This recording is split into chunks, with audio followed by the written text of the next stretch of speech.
Good, happy Friday afternoon, everyone. I'm Riley King, and welcome to Music News right here on the Riley King Radio Network. Let's begin. First up, Harry Styles says he's now watched every movie ever, gives update on Watermelon Sugar video. Earlier this week, Harry Styles described how he's been stuck in Los Angeles during the COVID-19 lockdown, unable to fly back to England to be with his family during the global pandemic on Friday, April 3rd.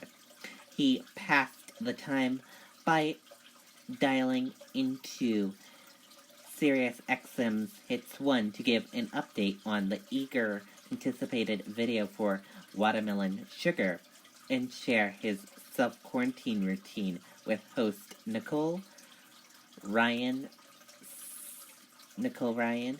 Ryan Simpson, and Stanley T.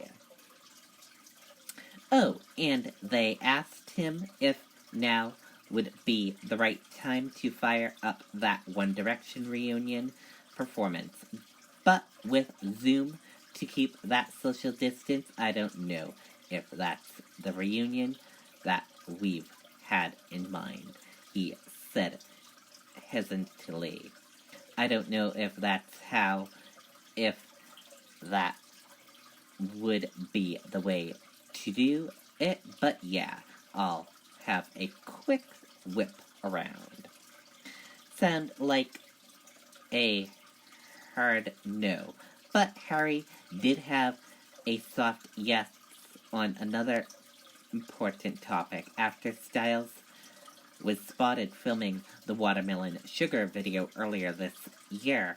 Fans were left wondering why when they would finally see the visual for the track from his Fine Line album.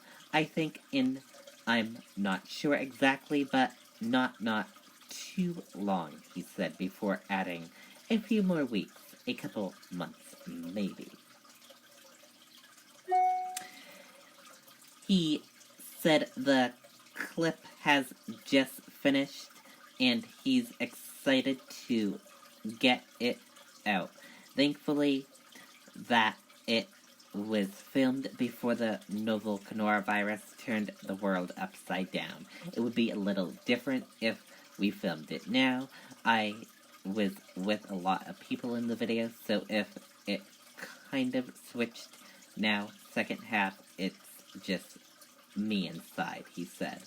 It would be a very different video from what it is now, that's for sure. And as he mentioned in his interview earlier this week, his LA lockdown consists mostly of long walks, reading, writing new songs, playing instruments, and movies. Lots and lots of movies. Locked in with people who have real jobs and have to work all day while he doesn't at the moment. Styles said they all get together at night to watch movies. Asked to listen a few recent favorite flicks, Harry said, "We've watched pretty much everything that has ever been made at this point. Every movie ever." CMT Music Award rescheduled in coronavirus outbreak. The 2020 CMT Music Award have been rescheduled for October 14th. The award show, originally scheduled for June 3rd, has been pushed back due to the pandemic ongoing coronavirus. Our top priority this last month has been rebuilding our hometown of Nashville following the tornado and ensuring the safety of our fans, employees, artists, and partners during the COVID-19 crisis, a CMT spokesperson said in a statement. As we look forward to celebrating country's big music's biggest stars together with our community and viewers, we will continue to follow the guidance of CDC and local public health officials. The news comes days after the annual Nashville-based CMA Fest was canceled over concerns about the COVID-19. The festival, originally scheduled for June 4th to the 7th, 2020, will return on June 10th to the 13th, 2021, according to the Country Music Association. Meanwhile, the Academy of Country Music Awards were postponed to September 16th.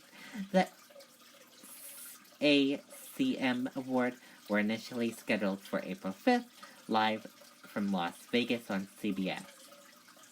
Instead, the station will now broadcast ACM Presents Our Country on Sunday. The 2-hour show airs 8 p.m. Eastern Time on CBS and will feature some of the country's music's biggest stars performing from their homes. Metal bands scramble to find footing in wake of the coronavirus shutdowns. About 320 nights of years, St. Vitus Bar, a 200-capacity venue in Brooklyn, hosts performances by such bands as Gazoo, Witch Taint, and Pentagram, giving their all for a room of headbanging, concert shirt-clad fans when St. Vince and co-owner / booker David Castile experto he figures close to 1,000 bands a year pass through the nearly 10-year-old club. All over the world, up and coming as well as major club-level bands making living tour venues like St. Vitus, Nashville's The Basement East, and Minneapolis Turf Club.